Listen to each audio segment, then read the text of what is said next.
वो लोग के ध्यान बा तो सिर्फ और सिर्फ देसीला मुर्गा और तरुआ का बच्चा बड़ा सन फ्यूचर केंग बनी।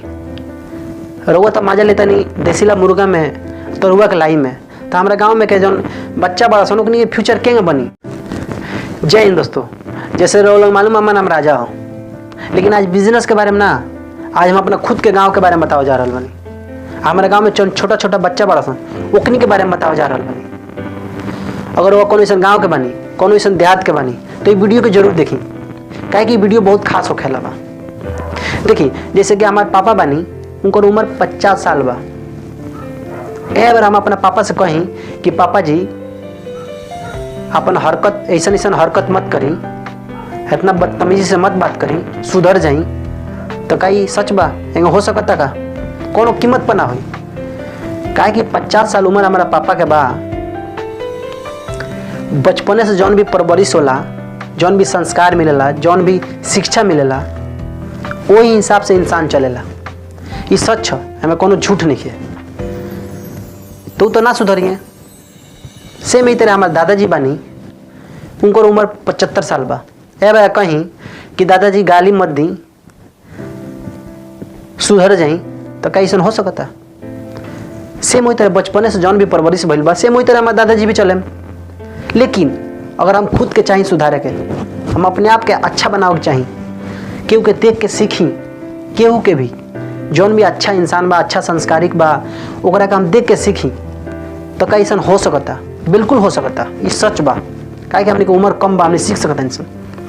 लेकिन हमारा गांव में जौन भी छोटा छोटा बच्चा बड़ा सन, ओकनी के फ्यूचर के साथ खेलल जाता। ये सच बा, खेलत के बा। हमारा गांव में जौन जौन मेन लोग कहाला, हमारे गांव में जौन जौन भी मेन बा लोग, इसे हर गांव में होत हुई 4-5 गो लोग हर गांव में मेन होला। सेम होते हम लोग गांव में 4-5 गो लोग बा मेन। वो लोग के हमारे गांव में के जौन भी बच्चा बड़ा सन, वो लोग के बच्चा सन पर ध्यान ना रहला, बच्चा सन के फ्यूचर पर ध्यान नहीं खे। वो लोग के ध्यान बा तो सिर्फ और सिर्फ देसीला मुर्गा और तरुआ का लाई, यही पर ध्यान बा।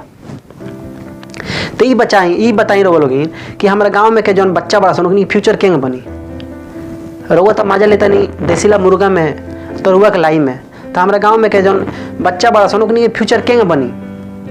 अगर गलती से ये वीडियो अगर हमारे गांव में के जौन मेन लोग बा, वो लोग पहुंचल, तो लोग सब हाथ जोड़ के विनती करते नहीं कि रउआ लोग लड़का सन के फ्यूचर के साथ मत खेली। रउआ लोग चाहे तो फ्यूचर बनी, और वो लोग चाहते नहीं तो फ्यूचर बिगड़ता। काहे कि यह बड़ा स्कूल के जौन हालात बा हमारा गांव के, इतना ना बुरा हालात बा कि जौना का हद हिसाब नहीं के। कहीं कोनो बाउंड्री नहीं है स्कूल में। हर गांव के स्कूल में बाउंड्री बा, लेकिन हमारा गांव के स्कूल में बाउंड्री नहीं है। जौन की बचपना वाला लड़का सन के वो कहीं भाग जाला सन खेले, लेकिन हमारे गांव में कोई बाउंड्री नहीं है। लड़का कहीं जाओ सन, उससे कोनो मतलब नहीं है। आ जौन में के हेड सर बड़े, वो तो पता ना कहिया आवेलन, वो आवेलन तई है जो ये राशन बटाला, और वो राशन आधा तो बेचा जाला, आधा खुद आपस में बांट ले लोग। आ जब कुछ बचेला वो मेन लड़का सन के दिया जाला, जाना के गर्जियन तंग टाइट बा। अगर गलत करत होगी तो रोलन कहीं। लेकिन एक बाद में ये जौन जौन मेन लोग बा, वो सोचता का कि हमारा उसे का टेंशन बा, हमार लड़का तो ठीक बड़ा सुनो, अरे छोड़ी ना, राहुल लड़का कौन ठीक बड़ा से। जौन एक जाना करी है ओकर असर सब जाना पे हुई, आ जौन सब केहू करी ओकर असर एक जाना पे हुई। एमे कोनो झूठ नहीं के, बिल्कुल सच बा। तो अगर वो लोग चाहता नहीं कि हमारे गांव के लड़का सन के फ्यूचर बने, तो स्कूल पर एक्शन उठाई लोग।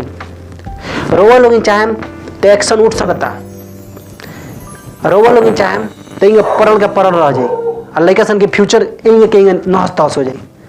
तो रोग से हमारे हाथ जोड़ के विनती बा कि स्कूल जो हमने गाँव के बा ओकरा पर एक्शन उठाई रहो लोग, ना तो ऐसे ही लड़का सन के फ्यूचर खराब हो जाए। फिर दोबारा से हम ये बात दोहरावे जा रहा बानी, जौन एक जना करी है ओकर असर सबके ऊपर हुई, आ जौन सब क्यों करी ओकर असर एक जना पर हुई। एमे कोनो झूठ नहीं है, सच बा। तो रो लोग मुर्गा आ तरुआ के लाई पर ध्यान मत दी, लड़का सन के फ्यूचर पर ध्यान दी। काहे कि यह बारे देखी लड़का सन के फ्यूचर अच्छा ना होई, लड़का सन के संस्कार अच्छा ना मिली, लड़का सन के विचार अच्छा ना मिली।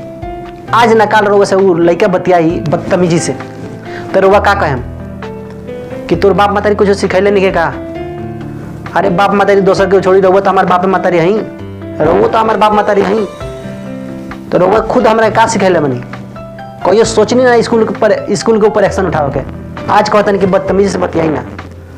अरे कैसे ना बतियाई, हमरा के वो सिखैले का बनी कि हम बदतमीजी से ना बतियाई। तो रोग से हमारा हाथ जोड़ के विनती बा, हम जे भी वीडियो में देख रहा बा और वो लोग कमेंट करके बताई कि हमने आगे का कल जाऊँ, हमने के आगे स्कूल के बारे में का कल जाऊँ। हमने कि स्कूल इतना नहस तहस हो गल बा, सर मैडम आवे लोग तो आपस में बतिया के चल जाला, लोग दाढ़ी लग जाला, बस हाजिरी लग जाला, सर मैडम आई लोग आपस में बतियाई लोग चल जाए लोग, हेड सर ये राशन बटाई तैया। तो वो लोग बताइए हमारे गांव के फ्यूचर और लड़का सन के केंगा ठीक हुई। आज जन हमारे मेन गांव में लोग बा, वो लोग हम हाथ जोड़ के विनती करते हैं कि अभी से भी देसीला मुर्गा तरुआ के लाई पर ध्यान मत दिलोगन, कृपया करके वो लड़का सन के फ्यूचर पर ध्यान दिलोगन। ऐसे कि हर चीज़ ये दुनिया में हर चीज़ सुधारल जा सकता अगर इंसान चाहे तब। जौन भी हमारे गांव में बारह लोग मेन वो लोग के भी गलती नहीं है, काहे कि वो लोग के भी बाप मातारी इतना अच्छा संस्कार नहीं दिले कि जो नया बेरा के बच्चा बड़ा सन ओकनी के फ्यूचर के बारे में सोचो लोग। अगर वो लोग के भी बाप मातारी अच्छा संस्कार दिले रही तो आज ये बच्चा सन के जिंदगी ये लोग खराब ना करी।